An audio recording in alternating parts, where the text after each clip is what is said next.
ധന്യ, മലയാളികളുടെ മനസ്സിൽ എന്നും ഇടം പിടിച്ചിരിക്കുന്ന ഒരു വയലിനിസ്റ്റ് ആയിരുന്നു ബാലഭാസ്കർ. ഇന്നും 2018 സെപ്റ്റംബറിലാണ് അദ്ദേഹം ഒരു വാഹനാപകടത്തിൽ, തിരുവനന്തപുരത്ത് സംഭവിച്ച വാഹനാപകടത്തിൽ അദ്ദേഹത്തിൻ്റെ കുഞ്ഞും മരണപ്പെടുന്നത്. ആ കേസ് പിന്നീട് CBI ഏറ്റെടുത്തു. എന്നാൽ കൃത്യമായിട്ടുള്ള തെളിവുകളൊന്നും ലഭിക്കാത്തതിൻ്റെ പുറത്ത് അദ്ദേഹത്തിൻ്റെ മരണം അതൊരു കൊലപാതകമാണ് എന്നുള്ളതായിരുന്നു കുടുംബത്തിൻ്റെ പരാതി എന്ന് പറയുന്നത്. CBI അന്വേഷിച്ചിട്ടും കൃത്യമായ തെളിവുകൾ ആ വിഷയത്തിൽ ലഭിച്ചില്ല. CBIയും കേസ് കൈവിട്ടിരിക്കുന്നു. എന്നാൽ ഇപ്പോൾ കഴിഞ്ഞ ദിവസം അദ്ദേഹത്തിൻ്റെ അച്ഛൻ ഉണ്ണി വീണ്ടും അതേ ആവർത്തിച്ചുകൊണ്ട് തന്നെ രംഗത്ത് വന്നിരിക്കുകയാണ്. അദ്ദേഹത്തെ ആരോ കൊലപ്പെടുത്തിയതാണ്. അദ്ദേഹം ആരോപിക്കാനുള്ള കാരണം ഇദ്ദേഹത്തിൻ്റെ ഈ ബാലഭാസ്കറിന്റെ ഡ്രൈവറായിരുന്ന അർജുനെ സ്വർണ്ണക്കടത്തുമായി ബന്ധപ്പെട്ട ഒരു കേസിൽ വീണ്ടും അറസ്റ്റ് ചെയ്തു. അപ്പോഴാണ് അദ്ദേഹം നിരന്തരം പറയുന്നുണ്ട് 2018 സെപ്റ്റംബർ 20 അദ്ദേഹം മരണപ്പെട്ട ദിവസം 25-നാണ് കാർ അപകടമുണ്ടായി അദ്ദേഹം മരണപ്പെട്ടത്.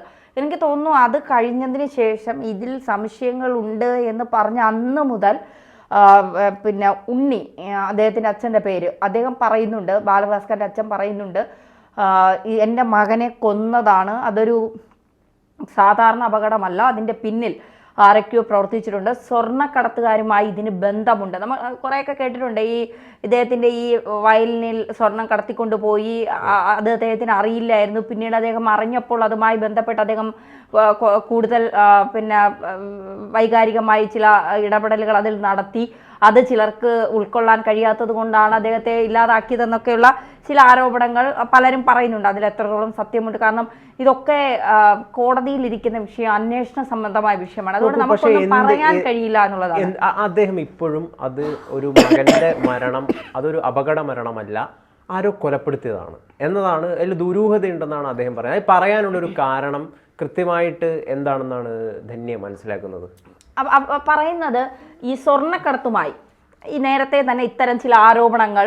ഇപ്പം ഞാൻ ഇതൊന്നും കൂടി ക്ലാരിഫൈ ചെയ്തോട്ടെ. ഇപ്പം ആ പ്രതികരണമായിട്ട് അദ്ദേഹം വരാൻ കാരണം കഴിഞ്ഞ ദിവസം ഡ്രൈവർ ആയിട്ടുള്ള അർജുൻ ഒരു സ്വർണ്ണ കവർച്ച കേസിൽ അറസ്റ്റിലായി. അതിന് പിന്നാലെയാണ് ഈ പ്രതികരണം വന്നിരിക്കുന്നത്. പക്ഷെ നമ്മളൊരു കാര്യം, ഇപ്പോൾ ഒരു കുഞ്ഞു മരിച്ചു, അദ്ദേഹത്തിന്റെ ഏക മകൾ, ഈ കാർ അപകടത്തിൽ ആ കുഞ്ഞു മരിച്ചു, ബാലഭാസ്കർ മരിച്ചു. ഇവിടെ രംഗത്തെത്തേണ്ടത് ആരാണ്? ഭാര്യയാണ്. അന്ന് മുതൽ അവർ മൗനത്തിലാണ്. അവർ അതിനുശേഷം 2012, 19, 20, 21, 22, 23, 24 6 വർഷം കഴിഞ്ഞു അദ്ദേഹത്തിന്റെ മരണം സംഭവിച്ചിട്ട്. ഈ 6 വർഷത്തിനിടയ്ക്ക് നമ്മൾ ഒരിക്കൽ പോലും അവരെ കണ്ടിട്ടില്ല എന്നുള്ളതാണ്. അതായത് ഈ അച്ഛൻ തന്നെ പറയുന്നുണ്ട് 1 കോടിയിലധികം ഇൻഷുറൻസ് തുക കിട്ടിയെന്നാണ് പറയുന്നത്, അവർക്ക് കിട്ടിയിട്ടുണ്ടെന്നാണ് പറയുന്നത്. കണക്കില്ല, 1 കോടിയിലധികം കിട്ടിയിട്ടുണ്ടെന്നാണ്. ഇന്നലെ ഏതോ ചാനൽ ചർച്ചയിൽ ഏതോ ഒരു നിരീക്ഷകൻ പറയുന്നത് ഞാൻ കേട്ടു. എനിക്ക് അദ്ദേഹത്തിന്റെ പേര് കൃത്യമായി ഓർമ്മ വന്നില്ല. ലക്ഷ്മിക്ക് ബാലഭാസ്കർ ചത്താൽ എന്താ ജീവിച്ചാൽ എന്താ എന്നൊരു വാക്ക്. കാരണം ആരാണ് ലക്ഷ്മി? ബാലഭാസ്കറിന്റെ ഭാര്യയാണ്. സ്വന്തം ഭർത്താവിന്റെ മരണത്തിൽ എന്തെങ്കിലും ദുരൂഹതയുണ്ടെങ്കിൽ മകളും കൂടി മരിച്ചതാണ്. ഒരേ ഒരു മകൾ ഉണ്ടായിരുന്ന മകളും കൂടി മരിച്ചതാണ്. അപ്പൊ ഏതറ്റം വരെയും പോയി അതിന്റെ സത്യാവസ്ഥ കണ്ടുപിടിക്കാൻ ഏറ്റവും കൂടുതൽ മുന്നിട്ടിറങ്ങേണ്ടത് ആ ഭാര്യയായ ലക്ഷ്മി എന്ന് പറയുന്ന സ്ത്രീയാണ്. എന്തുകൊണ്ട് അവർ ഇപ്പോഴും മൗനം പാലിക്കുന്നു? എന്തുകൊണ്ട് അവർ ഒളിച്ചിരിക്കുന്നു എന്നുള്ളതാണ്. എനിക്ക് മാധ്യമങ്ങളുടെ മുന്നിൽ വരാൻ കഴിയില്ല, ഞാൻ വരും, വേണ്ട, നിയമപരമായി നീങ്ങാലും. നിങ്ങളിപ്പോൾ മാധ്യമങ്ങളോട് നിങ്ങളുടെ കാര്യങ്ങൾ പറയണമെന്ന് ഒരു ഭരണഘടനയിലും എഴുതി വെച്ചിട്ടില്ല.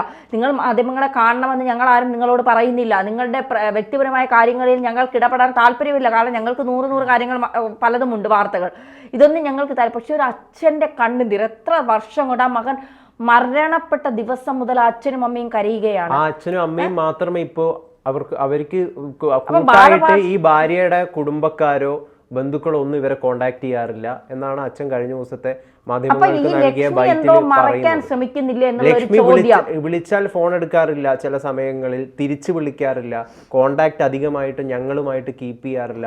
ഇങ്ങനെയൊക്കെയുള്ള മനോവിഷമത്തിലാണ് ആ അച്ഛനുള്ളത്. മാത്രമല്ല, എന്തുകൊണ്ട് ലക്ഷ്മിനെ നമ്മൾ ദുരൂഹമായിട്ട് കാണുന്നു എന്ന് വെച്ച് കഴിഞ്ഞാൽ ഇതിന് പല കാരണങ്ങളുണ്ട്. ഈ മരണ സമയത്ത് കാർ ഓടിച്ചിരുന്നത് ആരായിരുന്നു എന്നുള്ളൊരു വലിയൊരു ചർച്ചയായിരുന്നു. അതിൽ ആദ്യം അതായത് മൊഴികൾ തമ്മിൽ, ഡ്രൈവറിന്റെ മൊഴികൾ തമ്മിൽ ചില വ്യത്യാസമുണ്ട്. ഡ്രൈവറിന്റെയും ഈ ലക്ഷ്മിയുടെയും. ലക്ഷ്മി പറയുന്നു അർജുനാണ് വണ്ടി ഓടിച്ചിരുന്നത് ആ സമയത്ത്, എന്നാൽ അർജുൻ പറയുന്നു ലക്ഷ്മിയായിരുന്നു വണ്ടി ഓടിച്ചിരുന്നത്. ഈ മൊഴികൾ തമ്മിൽ വല്ലാത്തൊരു വൈരുദ്ധ്യമുണ്ട്. ഈ ദുരൂഹതകളൊക്കെയാണ് ഇതിലുള്ളത്. അതോടൊപ്പം തന്നെ ഈ കാറ് മറ്റൊരാളുടെ മൊഴിയുണ്ട്. അതായത് ഈ ദൃക്സാക്ഷി, ഈ അപകടം നടന്നത് കണ്ട ദൃക്സാക്ഷിയുടെ ഒരു മൊഴി പ്രകാരം ഈ കാറ് ആരോ പൊളിക്കുന്നത് അദ്ദേഹം കണ്ടിട്ടുണ്ടായിരുന്നു. കാറ് അപകടം നടന്നതിന് ശേഷം ഈ കാറ് പൊളിക്കുന്നതായിട്ട് ഒരു ആൾ കണ്ടിട്ടുണ്ടായിരുന്നു എന്നുള്ള മൊഴി പോലീസിന് നൽകിയിട്ടുണ്ട്. അപ്പോൾ ഈ മൊഴികളുടെയൊക്കെ അടിസ്ഥാനത്തിലാണ് ഇതിലുള്ള ദുരൂഹതകളെ നമ്മൾ പരിശോധിക്കുകയൊക്കെ ചെയ്യുന്നത്. അതിൽ ഭാര്യയ്ക്ക് ഇപ്പോൾ അതിൽ പ്രധാനപ്പെട്ട ഒരു പങ്കുണ്ടോ? ഭാര്യയായിട്ടുള്ള ലക്ഷ്മിയും ഈ സ്വർണ്ണക്കള്ളക്കടത്തിൻ്റെ ആ സംഘത്തിൻ്റെ എന്തെങ്കിലും ഭാഗമാണോ തുടങ്ങിയ കാര്യങ്ങളൊക്കെയാണ് ഈ സമയങ്ങളിൽ നമുക്ക് തോന്നുന്നത്. കാരണം വർഷമായി ഈ സംഭവം നടന്നിട്ട് വർഷമായിട്ടും ഇപ്പോഴും അച്ഛൻ വിശ്വസിക്കുന്നത്, ഈ ഉണ്ണി വിശ്വസിക്കുന്നത് എൻ്റെ മകൻ്റെ അന്വേഷണം, CBIയുടെ അന്വേഷണം പോലും കൃത്യമായ രീതിയിലല്ല, വെറുതെ ഒരു തട്ടിപ്പ് അന്വേഷണമാണ്, ഒരു കാട്ടിക്കൂട്ടൽ അന്വേഷണവും റിപ്പോർട്ട് സമർപ്പിക്കലുമാണ് അവർ നടത്തിയത്.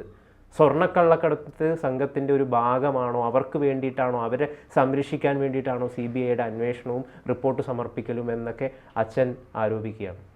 അല്ല, ഞാൻ ചോദിക്കട്ടെ, ഇപ്പോൾ ലക്ഷ്മിക്ക് ബന്ധമുണ്ടോ ഇല്ലയോ അത് നമുക്ക് വിടാം. കാരണം അത് പിന്നെ നമ്മളത് പറഞ്ഞ് ആവശ്യമില്ലാത്ത വിവാദങ്ങളിലേക്ക് അത് കൊണ്ടെത്തിക്കണ്ട. പക്ഷെ എങ്കിലും അത്തരത്തിലൊരു നീക്കം അവരുടെ ഭാഗത്തു നിന്ന് ഉണ്ടാവാതിരിക്കുമ്പോഴാണ് നമ്മളിൽ പലർക്കും ഈ സംശയം തോന്നുന്നത്.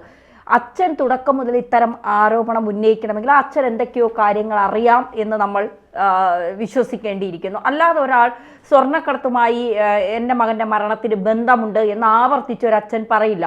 അദ്ദേഹത്തിൻ്റെ രൂപവും അദ്ദേഹം പറയുന്ന രീതിയൊക്കെ ഒന്ന് ശ്രദ്ധിച്ചായിരുന്നോ?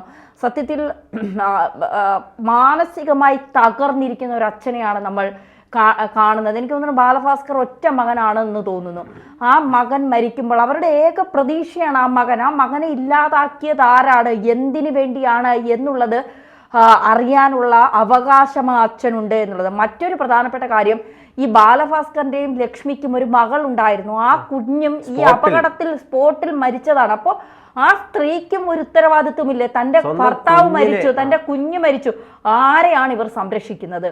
ആരെ ഭയന്നാണ് ഇവർ വാ മൂടി വെച്ചിരിക്കുന്നത്? അപ്പോൾ ഈ സ്വർണ്ണക്കടത്ത് ഒന്നുകിൽ ഇവരുടെ അറിവോടെ ആയിരിക്കണം, ബാലഭാസ്കർ അറിയാതെ ഇവരുടെ അറിവോടെ ആയിരിക്കണം എന്തെങ്കിലും ഇടപെടൽ നടന്നിട്ടുണ്ട് എങ്കിൽ അത് നടന്നിട്ടുള്ളത്.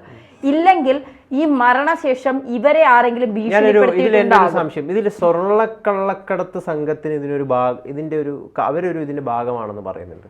അത് അതിന്റെ പിന്നിൽ കാരണം എന്താ? സ്വർണ്ണക്കള്ളക്കടത്ത് തന്നെ നമ്മൾ ഇതിൽ പറയാനുള്ള കാരണം അത് എനിക്ക് തോന്നുന്നു ഈ സ്വപ്നയുമായി ബന്ധപ്പെട്ട സ്വർണ്ണക്കള്ളക്കടത്ത് കേസുമായി ബന്ധപ്പെട്ട് ചില വിവരങ്ങൾ പുറത്തു വന്നതിന്റെ അടിസ്ഥാനത്തിലാണ് ഇതിൽ ബാലഭാസ്കറിന്റെ അന്ന് ബാലഭാസ്കർ സഞ്ചരിച്ച അല്ലെങ്കിൽ ബാലഭാസ്കറുമായി ബന്ധപ്പെട്ട വ്യക്തികളുടെയോ അത് ആകാശ് ചില്ലങ്കേരിയിൽ അങ്ങനെ ഏതോ ഒരു വിഷയവുമായി ബന്ധപ്പെട്ട് ഇത് വന്നപ്പോഴാണ് ഈ ഒരു സംഭവത്തെക്കുറിച്ച് കൂടുതൽ ചർച്ചകൾ നീണ്ടുപോയത്. പക്ഷെ അതിനു മുന്നേ അച്ഛൻ ആരോപിക്കുന്നുണ്ട്, ഈ പ്രശ്നങ്ങളൊക്കെ വരുന്നതിന് മുന്നേ, ഈ എനിക്കത് കൃത്യമായി ഓർമ്മയില്ല,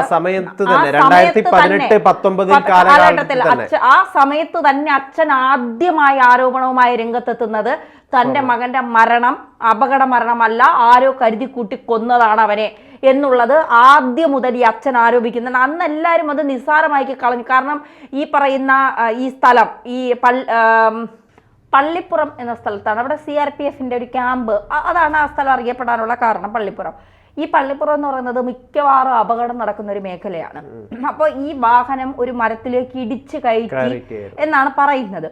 പക്ഷെ പല ദൃക്സാക്ഷികളും പറയുന്നു ഇടിച്ച് കയറ്റാൻ വേണ്ടി കൊണ്ടുപോയതുപോലെയാണ് പലർക്കും തോന്നിയത്. അതായത് ക്രൈംബ്രാഞ്ചിന്റെ അന്വേഷണ റിപ്പോർട്ടിലുള്ളത് ഇതൊരു അപകട മരണം തന്നെയാണ്, അമിത വേഗതയാണ് അപകടത്തിന് കാരണമായത്. അങ്ങനെ ഇത് ഈ മരത്തിലേക്ക് വന്നിടിച്ചു എന്നുള്ളതാണ് ക്രൈംബ്രാഞ്ചിന്റെ ആയിക്കോട്ടെ പിന്നീട് നടന്ന CBIയുടെ അന്വേഷണത്തിലൊക്കെ ഇതാണ് വ്യക്തമാക്കുന്നത്. പക്ഷെ ഞാനൊരു കാര്യം പറയട്ടെ ഗൗതം, ഇപ്പം ബാലഭാസ്കർ ഇത് അറിഞ്ഞിട്ടുണ്ടാകും, അയാൾ ചിലപ്പോൾ ഇതിൽ പ്രശ്നങ്ങൾ ഉണ്ടാക്കി കാണും. എന്നെ വച്ചിട്ട് നിങ്ങളൊക്കെ ഈ ഇത്തരത്തിൽ ചെറ്റത്തരം കാണിക്കുന്നത് ഞാൻ അംഗീകരിക്കില്ല എന്ന് പറഞ്ഞ് അദ്ദേഹം ചിലപ്പോൾ പ്രശ്നങ്ങൾ ഉണ്ടാക്കി കാണും. പക്ഷെ സ്വന്തം മകളെ ഇല്ലാതാക്കാനായി ഒരു അമ്മ കൂട്ടി നിൽക്കുമെന്നൊന്നും ഞാൻ വിശ്വസിക്കുന്നില്ല. കാരണം അവിടെ ഒരു കുഞ്ഞും കൂടി ഉണ്ട് എന്നുള്ളതാണ്.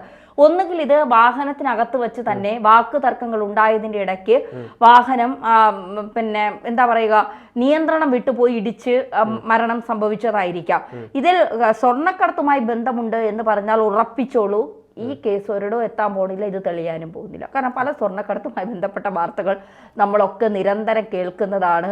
ഏറ്റവും വലിയ സ്വർണ്ണക്കടത്ത് ആരോപണം ഉന്നയിച്ചത് ആരാണ്? മുഖ്യമന്ത്രിയുടെ ക്ലിഫ് ഹൗസിൽ വരെ ചെമ്പ് ബിരിയാണി പോയി എന്ന് പറഞ്ഞത് സ്വപ്ന സുരേഷാണ്. ആ ബിരിയാണി ചെമ്പ് എങ്ങോട്ട് പോയി? സ്വർണ്ണക്കടത്തുമായി ബന്ധപ്പെട്ട അതൊരു വലിയ മാഫിയയാണ്. നമുക്കൊന്നും എത്തിപ്പെടാൻ പോലും കഴിയാത്ത രീതിയിലുള്ള വലിയ മാഫിയകളാണ്. ഒരു അന്വേഷണ ഏജൻസിക്കും ആ വാതിൽ വരെ പോലും പോകാൻ കഴിയാത്ത രീതിയിൽ വലിയ മാഫിയ. ദുബായി നടക്കം ചില ആളുകളെ കൊന്നിട്ടാണെങ്കിലും ആ ശരീരത്തിൽ സ്വർണം ഒളിപ്പിച്ച് അതുവഴി സ്വർണം കടത്താന്ന് വരെ ചിന്തിക്കുന്ന ദുഷ്ടശക്തികളുള്ളൊരു പലപ്പോഴും നമ്മൾ മാധ്യമ പ്രവർത്തകരാണ്. നമ്മൾ പലപ്പോഴും കേട്ടിട്ടുണ്ട് പല ആളുകളും സിനിമാ മേഖലയുമായി ബന്ധപ്പെട്ട അല്ലെങ്കിൽ പാട്ട് മേഖലയുമായി ബന്ധപ്പെട്ട പലരും വിദേശ രാജ്യങ്ങളിലൊക്കെ പോകുന്നത് ഇത്തരത്തിൽ ചെക്കിംഗ് കുറവ് ഇല്ല എന്നൊക്കെ അങ്ങനെ ചില പിന്നെ വിവരങ്ങൾ കിട്ടിയതിൻ്റെ അടിസ്ഥാനത്തിൽ പല ഗായകരുടെ വീടുകളിൽ ഇടയ്ക്ക് റെയ്ഡൊക്കെ നടത്തിയതൊക്കെ നമ്മൾ കണ്ടിട്ടും കേട്ടു. അപ്പം ഇതൊരു വലിയ മാഫിയാണ്. ഇത് നമ്മളിപ്പോൾ പിന്നെ ഒരാളെ ചൂണ്ടിക്കാണിച്ച് പറഞ്ഞാൽ അവരുടെ പിന്നിൽ ചെയിൻ പോലെ കുറേ പേരുണ്ടാവും. ഇതിൻ്റെ തലപ്പത്ത് ആരാണെന്ന് നമുക്ക് ഒരിക്കലും കണ്ടുപിടിക്കാൻ കഴിയില്ല. അപ്പോൾ അതിൽ പെട്ട ആളുകളായിരിക്കാം ചിലപ്പോൾ ബാലഭാസ്കറിന്റെ സംഘത്തിലും ഉണ്ടായിരുന്നത്. ബാലഭാസ്കർ അത് അറിയാതെ പോയതായിരിക്കാം അദ്ദേഹത്തിന് സംഭവിക്കാൻ കാരണം. ഈ കലാഭവൻ സോബിൻ എന്ന് പറഞ്ഞിട്ട് ഒരാളുണ്ട്. അദ്ദേഹത്തിന്റെ മൊഴിയൊക്കെ ഇതിൽ വളരെയധികം ദുരൂഹത നിറഞ്ഞ മൊഴിയാണ്. കാരണം ഇദ്ദേഹം പറയുന്നത് അപകടം നടക്കുന്നതിന് തൊട്ട് മുമ്പ് ബാലഭാസ്കറിന്റെ കാറ് കുറച്ച് സംഘം ചേർന്ന് ആക്രമിക്കുന്നത് ഞാൻ കണ്ടിട്ടുണ്ടെന്നാണ് ഈ കലാഭവൻ സോബി മൊഴി നൽകിയിട്ടുള്ളത്. എന്തായാലും കൃത്യമായ അന്വേഷണം നടക്കട്ടെ. അച്ഛൻ്റെ മരണത്തിന് മുൻപ് അദ്ദേഹം ദീർഘായുസോടിരിക്കട്ടെ. പക്ഷെ അച്ഛൻ അവകാശമുണ്ട്, തൻ്റെ മകൻ എങ്ങനെയാണ് മരിച്ചത് എന്ന് അറിയാനുള്ള അവകാശമുണ്ട്. ആ ഭാര്യ കാണിക്കുന്നത് ഒട്ടും ശരിയല്ല എന്നേ ഞാൻ പറയൂ. അത് കുറ്റപ്പെടുത്തുന്നില്ല. അവർക്ക് അവരുടെ പ്രൈവസി കാത്തു സൂക്ഷിക്കാനുള്ള, മാധ്യമത്തിന്റെ മുമ്പിൽ വരാതിരിക്കാനുള്ള എല്ലാ അവകാശവും അവർക്കുണ്ട്. അതൊരു യാഥാർത്ഥ്യമാണ്. പക്ഷെ എങ്കിലും അച്ഛൻ ഇവിടെ അതാണ് ആ കുടുംബവുമായി അവർ സഹകരിക്കണം എന്നുള്ളതാണ്. കാരണം അച്ഛന് മകനെ നഷ്ടപ്പെട്ടു, മകന്റെ ഭാര്യ മാത്രമേ ഇനിയുള്ളൂ. ആ മകന്റെ ഭാര്യ അവർ സ്വന്തം മകളായി കാണുന്നത് കൊണ്ടായിരിക്കാം അവർ വിളിക്കുന്നത്. അച്ഛൻ കഴിഞ്ഞ ദിവസം മാധ്യമങ്ങൾക്ക് മുമ്പിൽ നൽകിയ ബൈറ്റ് ഞാൻ കണ്ടായിരുന്നു, ദീർഘനേരമുള്ളത്. അതിൽ അദ്ദേഹം പറയുന്നുണ്ട്, കല്യാണം കഴിഞ്ഞ സമയം മുതൽ വലിയ കോർപ്പറേഷൻ നമ്മൾ തമ്മിലില്ല, കമ്മ്യൂണിക്കേഷനൊക്കെ വളരെ കുറവാണ് എന്ന് അദ്ദേഹം പറയുന്നുണ്ട്. കുടുംബപരമായ പ്രശ്നങ്ങളായിരിക്കും, നമ്മൾ അതിലേക്ക് ഇടപെടുന്നില്ല. പക്ഷെ മകന്റെ മരണശേഷം ആ അച്ഛനെയും അമ്മയും താങ്ങിക്കൊണ്ട് പോകേണ്ടത് ആ മരുമകളുടെ കടമ കൂടിയാണ്. അവരിനി മറ്റു വിഭാഗങ്ങളിലേക്ക് പോയാൽ പോലും പക്ഷെ അവർ അത് ചെയ്യാതിരിക്കുന്നിടത്തോളം കാലം ഒരു മനുഷ്യത്വം കൂടിയാണ് അവിടെ ഇല്ലാതാകുന്നത്. അതുകൊണ്ട് തീർച്ചയായിട്ടും നിങ്ങൾ അക്കാര്യത്തിൽ, ബാക്കിയൊക്കെ നിയമപരമായി പോകേണ്ട കാര്യങ്ങളാണ്, അതിൽ സത്യം തെളിയാൻ ഇതുണ്ടെങ്കിൽ അത് തെളിയട്ടെ എന്നുള്ളത് മാത്രമാണ്. ക്രൈംബ്രാഞ്ചും CBI വരെ അന്വേഷിച്ചിട്ടും ഇതൊരു വല്ല ദുരൂഹതയും ഇതിലുണ്ടോ എന്നൊന്നും അവർക്ക് കണ്ടെത്താൻ ഇതുവരെ സാധിച്ചിട്ടില്ല. അച്ഛൻ ഇപ്പോഴും പറയുന്നത് CBI അന്വേഷണം റിപ്പോർട്ട് സമർപ്പിച്ചത് മുടന്തൻ റിപ്പോർട്ടാണ് സമർപ്പിച്ചിരിക്കുന്നതെന്നാണ്. തൃപ്തികരമല്ലാത്ത അന്വേഷണം നടന്നിട്ടുണ്ടെന്നും തൊടാത്ത റിപ്പോർട്ടാണ് CBI നൽകിയതെന്നാണ് കഴിഞ്ഞ ദിവസം ഇദ്ദേഹം പറഞ്ഞത്. തീർച്ചയായിട്ടും വരും ദിവസങ്ങളിൽ നമുക്ക് പ്രതീക്ഷിക്കാം ഇതിലൊരു കൃത്യമായ ഉത്തരം ലഭിക്കും എന്നുള്ളത്.